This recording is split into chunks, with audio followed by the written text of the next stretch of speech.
Hello guys, तो हम आपके लिए लेकर आए हैं मोस्ट इम्पॉर्टेंट क्वेश्चन जो बोर्ड एग्जाम में 12th की क्लास में केमिस्ट्री में पूछे जाने वाले हैं। ओके, तो हम केमिस्ट्री से स्टार्ट करते हैं। केमिस्ट्री पार्ट 1, विलेन। बोर्ड एग्जाम के most important question and answer. Okay, chapter 1 विलेन। हम वो क्वेश्चन लिखते हैं, हम क्वेश्चन वो आपके लिए लेकर आते हैं जो बोर्ड एग्जाम में पूछे जाते हैं, जैसे कि सन 2018, 19, 20, 21, 22, 23 में पूछे जा चुके हैं, जो संभवतः क्वेश्चन आते हैं, कंफर्म है आना। ओके, तो हम स्टार्ट करते हैं।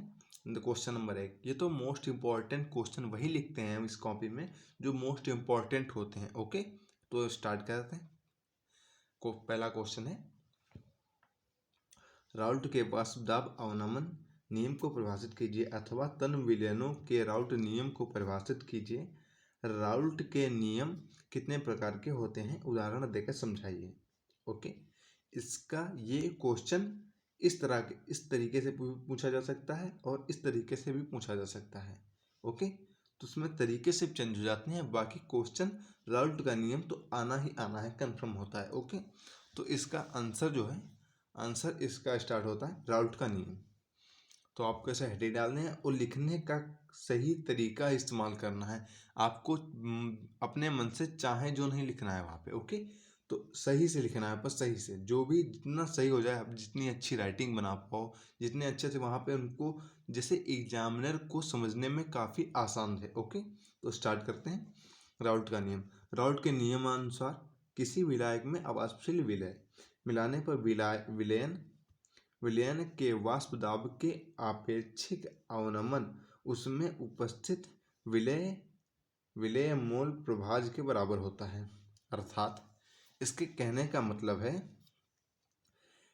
मान लीजिए P degree dash P S upon में पी डिग्री इक्वल, मान लीजिए स्मॉल एन, चाहे ये आप ऐसे लिख सकते हैं, ऐसे भी सही है, बट ऐसे भी लिख सकते हैं आप।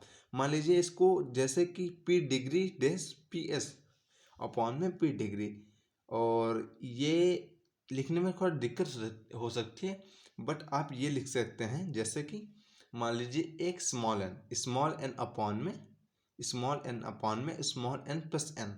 आप इसे उल्टा, ये होता है, इसका उल्टा करके लिख देना है, समझ लीजिए। ओके, जहाँ पी डिग्री, अब इसी के बारे में यहाँ पे इसकी जो जानकारी है वो आपको यहाँ पे लिखनी है, नोटिस करनी है, आपको यहाँ पे बतानी है इसके बारे में, जितना आप फिलहाल जितने अच्छे से आप बता पाए, जो एग्जामिनर के समझ में आ जाए। ओके, जहाँ पी डिग्री तथा पी एस इक्वल विलायक तथा विलयन के कारण दाब एन तथा एन इक्वल, देखो वो, और लिखना ऐसे है, लिखने का सही तरीका होना चाहिए, कहाँ पे स्मॉल एन बनाना है, कहाँ पे कैपिटल एन बनाना है। ओके, हम फिर से स्टार्ट करते हैं। जहाँ पी डिग्री तथा पी एस इक्वल विलायक तथा विलयन के वाष्प दाब स्मॉल एन तथा कैपिटल एन इक्वल विलेय तथा विलायक के मोलों की संख्या।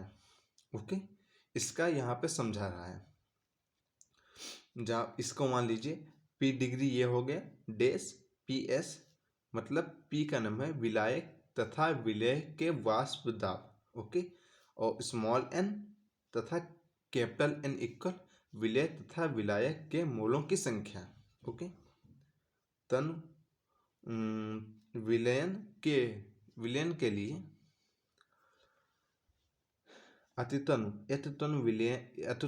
अतितनु विलयन के लिए स्मॉल एन का मान कैपिटल एन की अपेक्षा बहुत कम होता है, स्मॉल एन प्लस एन समानुपाती एन के। ओके, अतः इस दिशा में P degree dash P S upon में P degree equal small n upon में कैपिटल